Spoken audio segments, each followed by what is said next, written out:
Student, स्वागत है आपका आपके अपने चैनल पर। अपन पढ़ रहे थे बेटा साइक्लोट्रॉन अर्थात कौन से टॉपिक की बात कर रहे थे? चुंबकत्व एवं चुंबकीय पदार्थों के गुण, मतलब चैप्टर नंबर 5 है। उसका अंदर अपन लगभग इस चैप्टर के समापन की ओर है।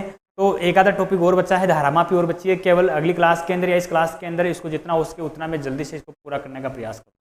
आगे बात समझ में। अब देखो बेटा, अपन पढ़ रहे थे साइक्लोट्रॉन, तो मैंने ये साइक्लोट्रॉन के बारे में अच्छे से समझा दिया था आपको। क्या बताया था मैंने? इसकी परिभाषा आपको बता दी थी कि 1931 में लॉरेंस तथा लिविंगस्टन नामक वैज्ञानिक ने एक ऐसी मशीन का आविष्कार किया जिसके द्वारा जिसके द्वारा धनावेशित कण एल्फा और प्रोटॉन कण को क्या किया जाता हो? त्वरित किया जाता हो। अर्थात इन धनावेशित कणों की जो गतिज ऊर्जा है वो इतनी अधिक होती है कि ये नाभिकीय अभिक्रिया करवाने में सक्षम होते हैं। क्या होते हैं? नाभिकीय अभिक्रिया करवाने में सक्षम होते हैं। ये अपनी हो गई थी। सिद्धांत भी मैंने आपको बता दिया था। सिद्धांत मैंने क्या कहा था कि धनावेशित कणों के लंबवत चुंबकीय क्षेत्र आरोपित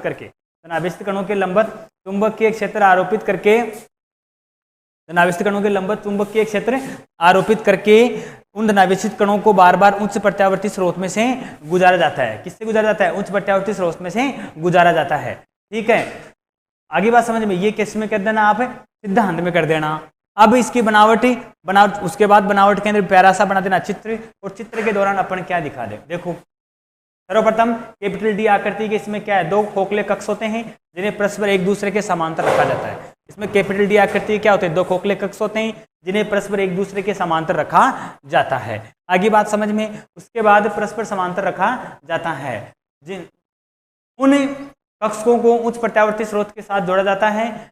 उन कक्षों को क्या है? उच्च प्रत्यावर्ती स्रोत के साथ जोड़ा जाता है। इसके पश्चात इन कक्षों की जो ध्रुवणता है वो धनात्मक और ऋणात्मक होती है। अर्थात इस पूरे के पूरे सिस्टम को उसके बाद इस जो संरचना बन रही है उस रचना को क्या है? किसी एक अन्य कक्ष के अंदर रखा जाता है जिसके अंदर 10⁻⁶ mm पारे के स्केल दाब पर गैस भरी रहती है।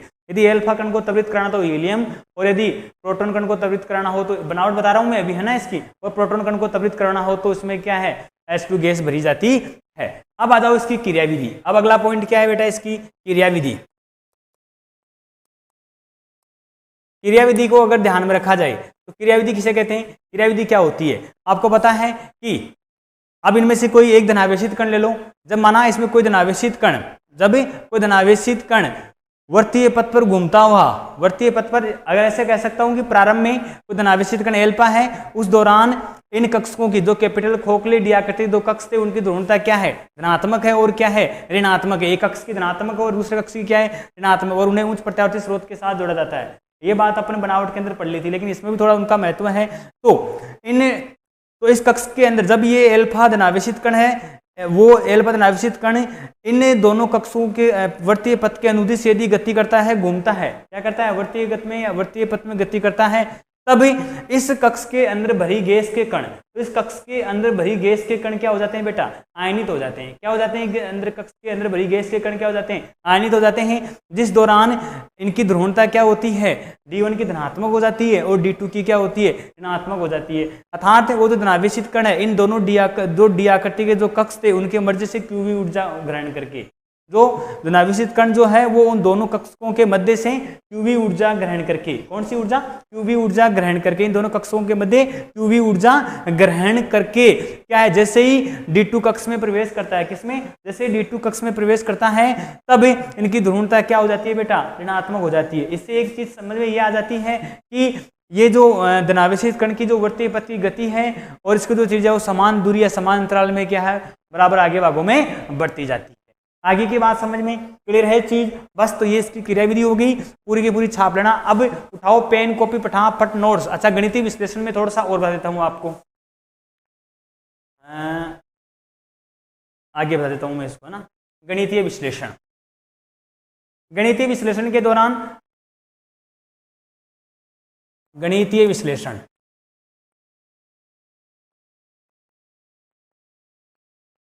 चुंबकीय क्षेत्र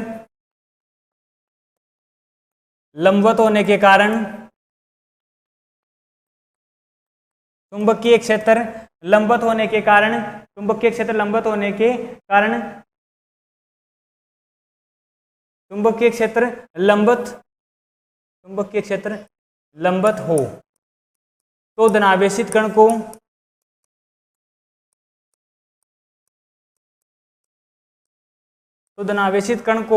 वर्तीय पथ पर घूमने के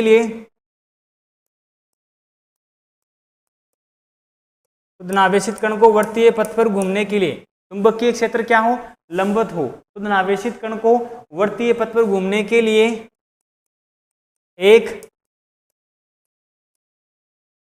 चुंबकीय क्षेत्र लंबवत हो तो धनावेशित कण को वर्तीय पथ पर घूमने के लिए एक बल की आवश्यकता पड़ती है।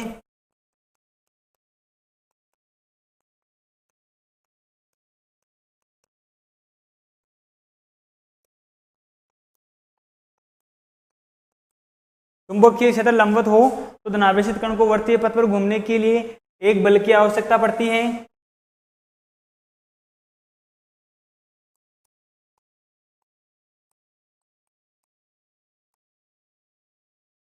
चुंबकीय क्षेत्र लंबवत हो तो धनावेशित कण को वर्तीय पथ पर घूमने के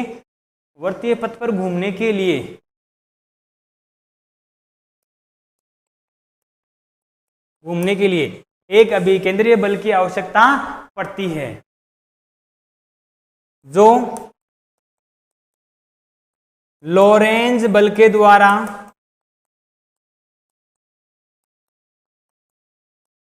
प्रदान किया जाता है। अर्थात QVB साइन थीटा बराबर mv स्क्वायर बटेगा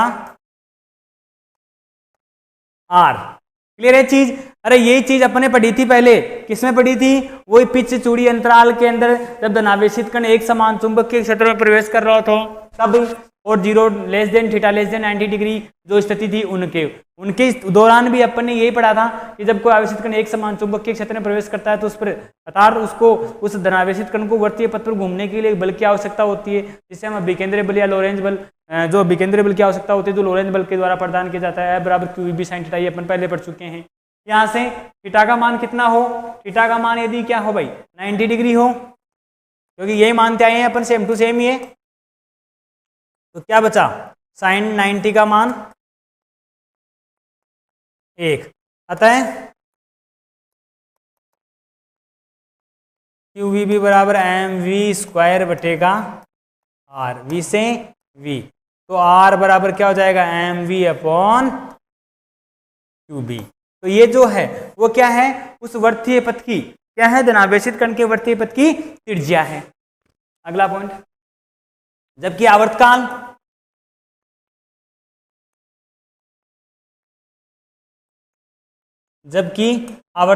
T बराबर, आवर्तकाल क्या है हमारा, एक चक्कर में तय की गई दूरी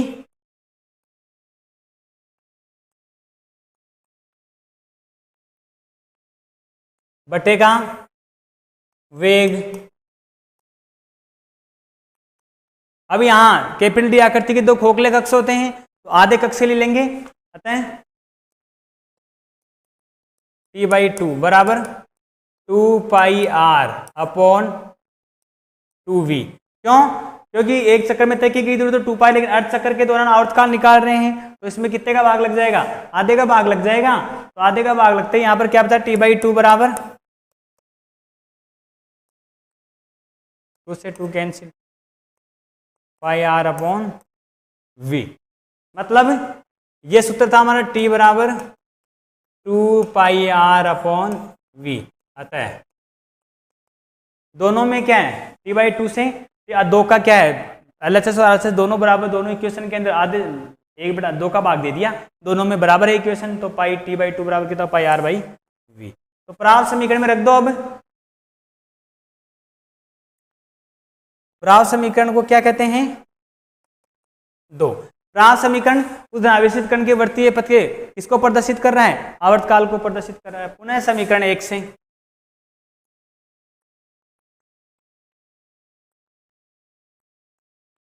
पुनः समीकरण 1 से, और पुनः समीकरण जब 1 लेंगे तब हमारे पास क्या आया था, r बराबर mv अपॉन QB, यही आया था ना, एक बार देख लो। और M V upon Q B, सही है। तो क्यू बी बराबर कितना हो जाएगा, एम वी बाई आर, यही है। एक मिनट, कितना हो जाएगा, आर क्यू बी बराबर एम वी, दोनों तरफ स्क्वायर करने पर क्या हो जाएगा, R square Q square B square बराबर एम स्क्वायर वी स्क्वायर। ठीक है, प्राप्त समीकरण को आधे से प्रतिस्थापित कर दो, 1/2 R square Q square B square बराबर 1/2 एम स्क्वायर वी स्क्वायर। अब हम जानते हैं हाफ एम वी स्क्वायर किसके बराबर हो गया, अरे हाँ, हाफ एम वी स्क्वायर जो होता है, तो इसलिए अपन क्या करेंगे, इस एम को एक इधर भेज देंगे, हमारे पास क्या फॉर्मूला आ जाएगा, R square Q square B square upon 2m बराबर 1/2 एम वी स्क्वायर, माना हाफ एम वी स्क्वायर बराबर एक काइनेटिक के मैक्सिमम। तो यहां पर क्या होगा, के मैक्सिमम इक्वल बराबर R square Q square B square upon 2m, K maximum बराबर R square Q square B square upon 2m। Clear है चीज। अब अगला, इसी में धनावेशित कण एन चक्कर में यदि धनावेशित कण एन चक्कर में 2 क्यूवी ऊर्जा ग्रहण करता है,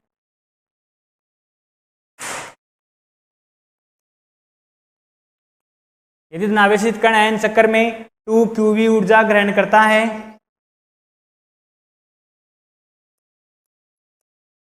तो गतिज ऊर्जा, तो ये पूरा का पूरा formula half M V square बराबर के मैक्सिमम बराबर R square Q square B square upon 2m, मतलब ये पूरा का पूरा फॉर्मूला, सारा का सारा फॉर्मूला इसी के अंदर रहेगा भाई। ठीक है, तो इसमें कोई डाउट नहीं रहना चाहिए किसी प्रकार का। मैं आपको थोड़ा सा इसमें एक चीज और बता देता हूं, तो थोड़ा सा आप इसको ढंग से पढ़ लेना, व्यवस्थित तरीके से लिख लेना, ताकि किसी प्रकार का कोई डाउट नहीं रहना चाहिए। आ रहा हूं मैं जल्दी ही।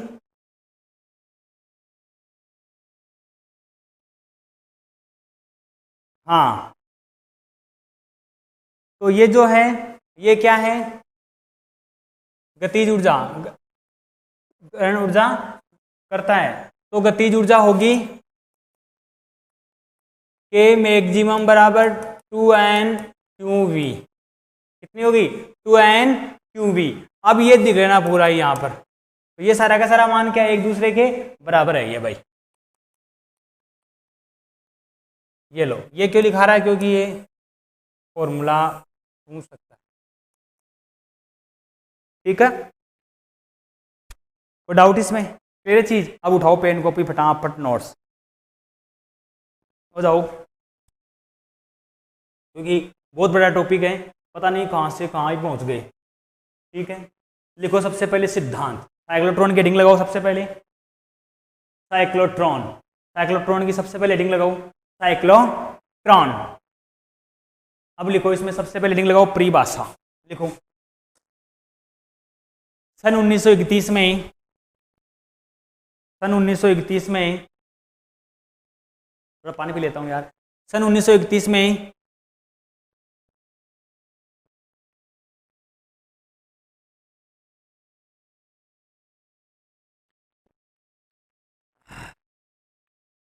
सन 1931 में लॉरेंस तथा लिविंगस्टन नामक वैज्ञानिक ने, ये नाम लिखे हुए हैं मेरा, ये रहा। सन 1931 में लॉरेंस व लिविंगस्टन नामक वैज्ञानिक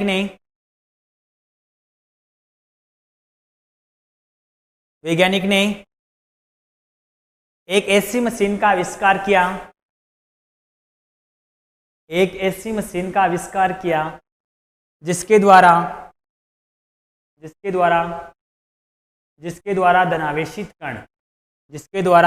धनावेशित कण एल्फा व प्रोटॉन को त्वरित किया जा सके। जिसके द्वारा एल्फा व प्रोटॉन कण को त्वरित किया जा सके, त्वरित किया जा सके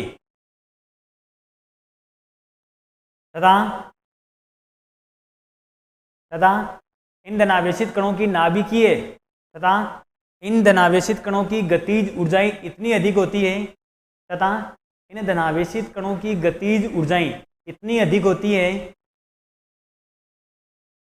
कि ये नाभिकीय अभिक्रिया करवाने में सक्षम होते हैं, ये नाभिकीय अभिक्रिया करवाने में सक्षम होते हैं, ये नाभिकीय अभिक्रिया करवाने में सक्षम होते हैं। ठीक है,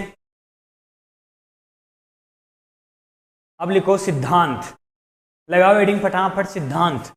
और सिद्धांत का ये रहा, ये लिखा हुआ है, धनावेशित कण की गति के लंबवत दिशा में चुंबकीय क्षेत्र आरोपित करके उसे वर्तीय पथ में घुमाया जाता है और बार बार प्रत्यावर्ती विद्युत क्षेत्र से गुजारा जाता है, जिससे धनावेशित कण विद्युत क्षेत्र से ऊर्जा ग्रहण करके त्वरित हो जाता है। जैसे मैंने बोला वैसा का वैसा ही है, लिख लेना इसको। सिद्धांत हो गया। उसके बाद है बनावट। बनावट के अंदर प्यारा सा चित्र बनाओ, जोरदार जबरदस्त धमाकेदार, धमाचौकड़ी मच जानी चाहिए चित्र के अंदर बनाते समय, बनाओ जल्दी से। और इसकी लैंग्वेज लिखो फटाफट जल्दी से। माना कैपिटल डी आकृति के दो खोखले कक्ष होते हैं, माना कैपिटल डी आकृति के दो खोखले कक्ष होते हैं, माना कैपिटल डी आकृति के दो खोखले कक्ष होते हैं जिन्हें परस्पर एक दूसरे के समांतर रखा जाता है। माना कैपिटल डी आकृति के दो खोखले कक्ष होते हैं जिन्हें परस्पर एक दूसरे के समांतर रखा जाता है, जिन्हें परस्पर एक दूसरे के साथ समांतर, जिन्हें परस्पर एक दूसरे के समांतर रखा जाता है, जिन्हें परस्पर एक दूसरे के साथ समांतर रखा जाता है, जिन्हें परस्पर एक दूसरे के साथ, जिन्हें परस्पर एक दूसरे के समांतर रखा जाता है। फिर इन्हें उच्च प्रत्यावर्ती स्रोत के साथ संयोजित किया जाता है। ये देखो नाम में इसमें आया नहीं था, मैंने इसलिए बाहर लिखा है। जिन्हें उच्च प्रत्यावर्ती स्रोत के साथ संयोजित किया जाता है, जिन्हें उच्च प्रत्यावर्ती स्रोत के साथ संयोजित किया जाता है, जिन्हें उच्च प्रत्यावर्ती स्रोत के साथ संयोजित किया जाता है।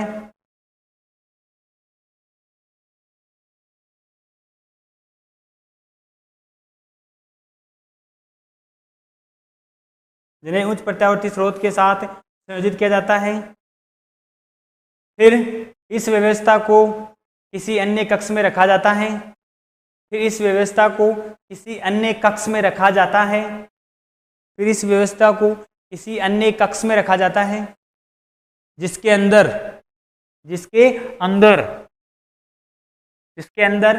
10 की घात -6 mm, जिसके अंदर 10 की घात -6 mm पारे के स्केल दाब पर गैस भरी रहती है, जिसके अंदर 10 की घात -6 mm पारे के स्केल दाब पर गैस भरी रहती है। फिर लिखो पैराग्राफ चेंज करके तीर का निशान लगा कि यदि एल्फा कण को त्वरित करवाना हो, यदि एल्फा कण को त्वरित करवाना हो, यदि एल्फा कण को त्वरित करवाना हो तो इस कक्ष के अंदर हीलियम गैस भरते हैं, तो इस कक्ष के अंदर हीलियम गैस भरते हैं।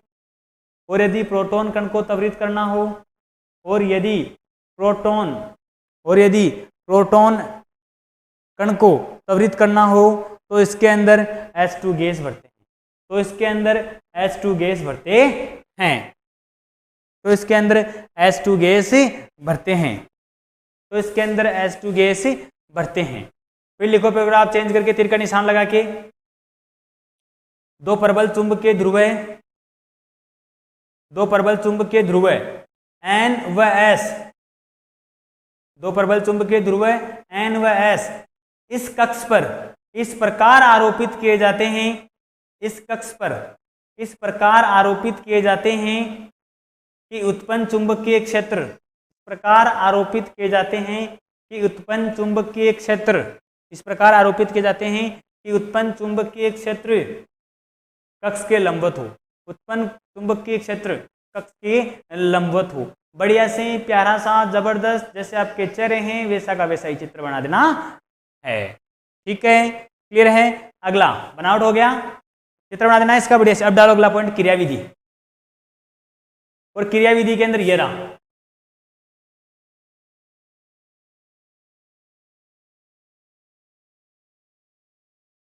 देखो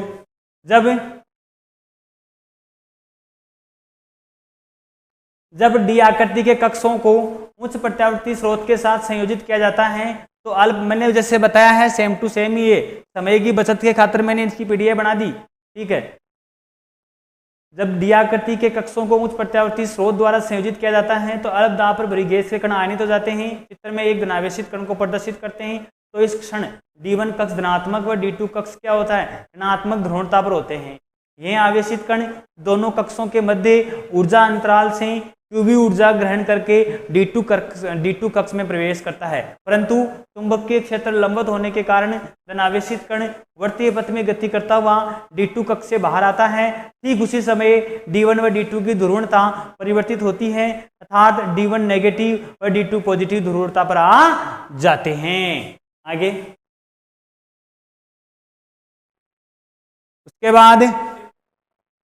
उसके बाद अनावेशित कण दोनों डी कक्षों के मध्य युगांतर से ऊर्जा प्राप्त कर पुनः कक्ष में प्रवेश कर जाता है तथा चुंबकीय क्षेत्र लंबवत होने के कारण यह वर्ताकार पथ पर गति करता है। इस प्रकार धनावेशित कण अधिक ऊर्जा ग्रहण करता है। क्या करता है, अधिक ऊर्जा ग्रहण करता है। एक बार वो देख लो, धनावेशित कण अधिक ऊर्जा ग्रहण करता है जिससे कण का वेग वर्तीय पथ की त्रिज्या समानुपात बढ़ती है। मैंने बताया था जब कण की वर्तीय पथ की त्रिज्या डी आकृति कक्ष से बराबर हो जाती है तो उसमें स्थित छिद्र द्वारा तीव्र वेग से धनावेशित कण बाहर निकलता है, जिससे इनकी गति ऊर्जा इतनी अधिक होती है कि नाभिकीय अभिक्रिया करवाने में सक्षम होते हैं। ओके, ध्यान से सुनना, आगे की बात समझ में क्लियर है चीज। ये इसकी क्रियाविधि कंप्लीट हो गई बेटा। ठीक है, अब क्या करना है, अब इसकी, अच्छा एक बार वापस दिखाऊं क्या, देख लो। ये आराम से यहां रोक लेना है इसको एक जगह और आराम से देख के लिख लेना इसको। क्लियर है चीज, तो पीछे वाला चीज है ही, कोई डाउट है नहीं इसमें। ठीक है, अब गणितीय विश्लेषण, ये रहा गणितीय विश्लेषण। फटाफट, चुंबकीय क्षेत्र लंबवत हो तो धनावेशित कण को वर्तीय पथ पर घुमाने के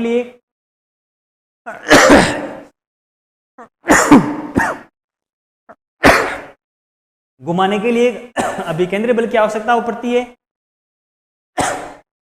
जो लोरेंज बल के द्वारा प्रदान किया जाता है। जो किसके द्वारा प्रदान किया जाता है, लोरेंज बल के द्वारा प्रदान किया जाता है। हम जानते हैं F बराबर क्यू बी साइन थीटा बराबर एम स्क्वायर, थीटा का मान है ये कर लिया, R बराबर एम बी बटा क्यू बी निकाल दिया। अब ये निकाल देना, जबकि आवर्तकाल T बराबर एक चक्र में तय की गई दूरी बटा वेग T आधा से भाग को डिवाइड कर दिया। ये हो गया पुनः समीकरण 1 से के मैक्सिमम बराबर कितना R square Q square B square upon 2m हो गया। फिर ये समझ में आ गया ना, इसको इधर भेज दिया, दोनों को स्क्वायर कर दिया, फिर 1/2 से भाई 2 का भाग दे दिया, बराबर कर रहे हैं LHS RHS, क्या फर्क पड़ रहा है, फिर ये कर दिया। ठीक है, फिर ये चीज थोड़ा सा आपको ध्यान रखना है। ये यदि धनावेशित कण n चक्कर में 2q ऊर्जा ग्रहण करता, मतलब एक जाने की एक आने की 2 जाएगी उसकी।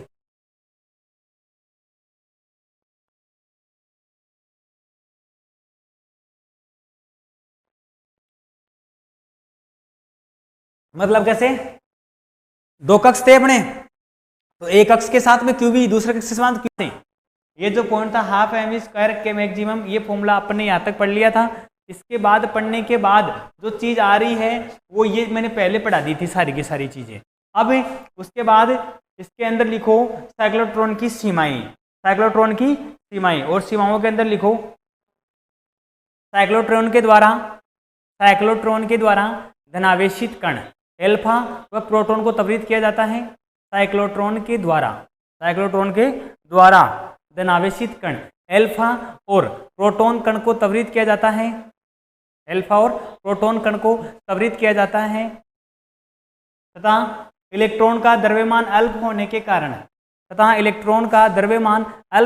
कारण उसे त्वरित, अल्प द्रव्यमान कितना m, ये m बराबर m dot upon √1 minus v square upon c square, तो इलेक्ट्रॉन का अल्प द्रव्यमान होने के कारण उसे त्वरित नहीं किया जा सकता, जिसके लिए बीटाट्रॉन काम में लिया जाता है, जिसके दौरान क्या है, बीटाट्रॉन काम में लिया जाता है। फिर इसके उपयोग लिखो फटाफट जल्दी से, साइक्लोट्रॉन के उपयोग। उसमें लिखो पहला रेडियो एक्टिवता में, सबसे पहला पॉइंट लिखो उपयोग रेडियो एक्टिवता में। दूसरा पॉइंट रोगी के उपचार में, रोगी के उपचार में। तीसरा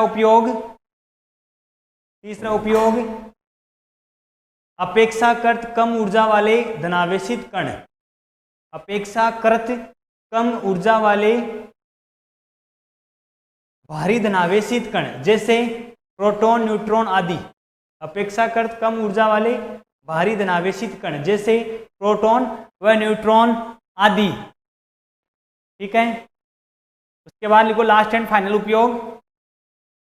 साइक्लोट्रॉन का उपयोग आयनों को ठोसों में व्यवस्थित कर, साइक्लोट्रॉन का उपयोग आयनों को, साइक्लोट्रॉन का उपयोग आयनों को ठोसों में, आयनों को ठोसों में व्यवस्थित कर, साइक्लोट्रॉन का उपयोग आयनों को ठोसों में व्यवस्थित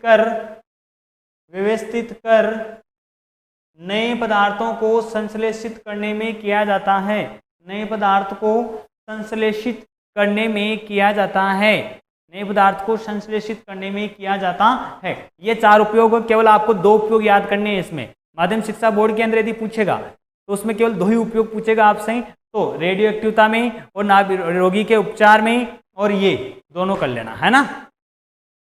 ठीक है, अब अगला पॉइंट था अपना धारामापी। धारामापी, धारामापी किसे कहते हैं? देखो ये चीज पहले आपको पढ़ाई हुई थी, लेकिन मैं फिर से कह रहा था बात को कि थोड़ी सी प्रॉब्लम आ गई थी, जिसकी वजह से हम तो दिख रहे थे लेकिन कंटिन्यू रहे थे उसमें। ठीक है, अब इसमें ये जो चीज चल रही है वो धारामापी जो परिभाषा है वो क्या थी? एक ऐसा उपकरण, एक ऐसा उपकरण जिसके द्वारा, एक ऐसा उपकरण जिसके द्वारा धारा का संसूचन, एक ऐसा उपकरण जिसके द्वारा धारा का संसूचन, धारा की दिशा व धारा का मापन किया जाता हो। एक ऐसा उपकरण जिसके द्वारा धारा का संसूचन, धारा की दिशा व धारा का मापन किया जाता हो, धारामापी कहलाती है। क्या कहलाती है? धारामापी कहलाती है। उसके बाद सिद्धांत में लिखो, जब किसी धारावाही कुंडली को एक समान चुंबकीय क्षेत्र में रखा जाता है, जब किसी धारावाही कुंडली को एक समान चुंबकीय क्षेत्र में रखा जाता है तो उस पर एक बलयुग्म या बल आघूर्ण टॉ बराबर NIAB sin अल्फा कार्य करता है, जिसके प्रभाव में यह कुंडली विक्षेप उत्पन्न करती है जो कुंडली में प्रवाहित धारा के समानुपाती होता है, थीटा समानुपाती I। ये इसका सिद्धांत लिख लेना, समझ गए? तो क्या लिखे? जब किसी धारावाही कुंडली को क्या है, एक समान चुंबकीय क्षेत्र में रखा जाता है, जब किसी धारावाही कुंडली को एक समान चुंबकीय क्षेत्र में रखा जाता है तो उस पर एक बलयुग्म या क्या करता है, बल आघूर्ण कार्य करता है, जिसके प्रभाव में क्या है, कुंडली में विक्षेप उत्पन्न होता है, और ये विक्षेप कुंडली में प्रवाहित धारा के क्या होता है बेटा, समानुपाती होता है। ये इसका क्या है, सिद्धांत है, देख के लिख लेना इसमें। ठीक है, फिर धारामापी, यहाँ धारामापी जो होती है कितने प्रकार की होती है? दो प्रकार की होती है। धारामापी कितने प्रकार की होती है? दो प्रकार की, चल कुंडली और चल चुंबक। यहाँ जो चल चुंबक धारामापी है उसका हम अध्ययन नहीं करते हैं, केवल और केवल किसका अध्ययन करते हैं? चल कुंडली धारामापी का अध्ययन करते हैं। तो चल कुंडली धारामापी है वही हमारे सिलेबस में है, इसलिए यहाँ चल कुंडली धारामापी कितने प्रकार की होती है? दो प्रकार की होती है। नंबर 1 निलंबित धारामापी और कितनी धारामापी। ठीक है, तो अब एक बार देख लो, यहाँ से लगाओ हेडिंग धारामापी, लिखो इसकी परिभाषा। एक ऐसा उपकरण जिसके द्वारा धारा का संसूचन, धारा की दिशा व धारा का मापन किया जाता हो। एक ऐसा उपकरण जिसके द्वारा धारा की दिशा, धारा का संसूचन, धारा की दिशा व धारा का मापन किया जाता हो, धारामापी कहलाती है। सिद्धांत लिख लो इसका। जब किसी धारावाही कुंडली को एक समान चुंबकीय क्षेत्र में रखा जाता है, जब किसी धारावाही कुंडली को एक समान चुंबकीय क्षेत्र में रखा जाता है तो उस पर एक बलयुग्म या बल आघूर्ण कार्य करता है, तो उस पर एक बलयुग्म या बल आघूर्ण कार्य करता है, तो उस पर एक बलयुग्म या बल आघूर्ण कार्य करता है, जिसके प्रभाव में कुंडली विक्षेप उत्पन्न करती है, जिसके प्रभाव में कुंडली विक्षेप उत्पन्न करती है, और यह विक्षेप कुंडली में प्रवाहित धारा के समानुपाती होता है। और यह विक्षेप कुंडली में प्रवाहित धारा के समानुपाती होता है। फिर लिखो धारामापी दो प्रकार की होती हैं। नंबर 1 चल कुंडली धारामापी, नंबर 2 चल चुंबक धारामापी। यहाँ केवल, फिर लिखो, लिख लिया दोनों पॉइंट, फिर लिखो नीचे तीर का निशान लगा के, यहाँ हम केवल चल कुंडली धारामापी का अध्ययन करेंगे। चल चुंबक धारामापी हमारे पाठ्यक्रम में नहीं है। चल चुंबक धारामापी हमारे पाठ्यक्रम में नहीं है। फिर लिख लो चल कुंडली धारामापी दो प्रकार की होती है। नंबर 1 निलंबित धारामापी, नंबर 2 किलकित धारामापी। नंबर 1 निलंबित धारामापी, नंबर 2 किलकित धारामापी। तो सबसे पहले बात करते हैं किसकी? निलंबित धारामापी की बात करते हैं, निलंबित धारामापी की। तो जो निलंबित धारामापी है वो ये इतनी है, अर्थात अगर मान लो जैसे क्वेश्चन आया, ठीक है, तो इसको अपन अगली क्लास के अंदर इसका डिस्कस करेंगे। लेकिन उससे पहले मैं आपको थोड़ी सी एक चीज़ बता दूं, क्या अगर माध्यमिक शिक्षा बोर्ड में प्रश्न आए क्या कि निलंबित धारामापी किसे कहते हैं, किस सिद्धांत पर कार्य करती है, इसकी बनावट व क्रियाविधि को सचित्र समझाइए। अगर मान लो बाय द वे ऐसे क्वेश्चन आ जाए तो मैं यहाँ केवल और केवल क्या लिखा रहा हूँ आपको, यहाँ अगर निलंबित धारामापी पढ़ाऊंगा अगली क्लास में, तब उस क्लास के अंदर केवल और केवल आपको चित्र की बनावट और क्रियाविधि लिखाऊंगा, उसकी परिभाषा और सिद्धांत नहीं लिखाऊंगा। क्यों? क्योंकि जो प्रारंभ में जो धारामापी का सूत्र, जो सूत्र सिद्धांत और जो परिभाषा थी वो की वही अगर क्वेश्चन में आए तो वहाँ पर इतना सा ऐड कर लेना कि एक ऐसा उपकरण जिसके द्वारा धारा का संसूचन, धारा की दिशा व धारा का मापन किया जाता हो, निलंबित धारामापी कहलाती है। अगर किलकित के लिए आए तो किलकित धारामापी कहलाती है। ठीक है बेटा, इन चीज़ों का आपको विशेष ध्यान रखना है। सिद्धांत में वो का वही सेम टू सेम जो पहले था वो का वो सिद्धांत यहाँ एज इट इज वैसा वैसा छाप देना। ठीक है, अब ये हेडिंग लगा लेना निलंबित धारामापी। अगली क्लास के अंदर इस टॉपिक का बिल्कुल समापन कर देंगे, क्योंकि मात्र इसमें 3 पॉइंट बचे हैं। एक तो ये, एक किलकित धारामापी और वोल्टमीटर और एमीटर। उसके बाद ये टॉपिक, ये जो चैप्टर है बिल्कुल फिनिश है। ठीक है, तो अगली क्लास के अंदर फिर मुलाकात होगी इसी समय। तब तक के लिए ऑल द बेस्ट। जय हिंद, जय भारत।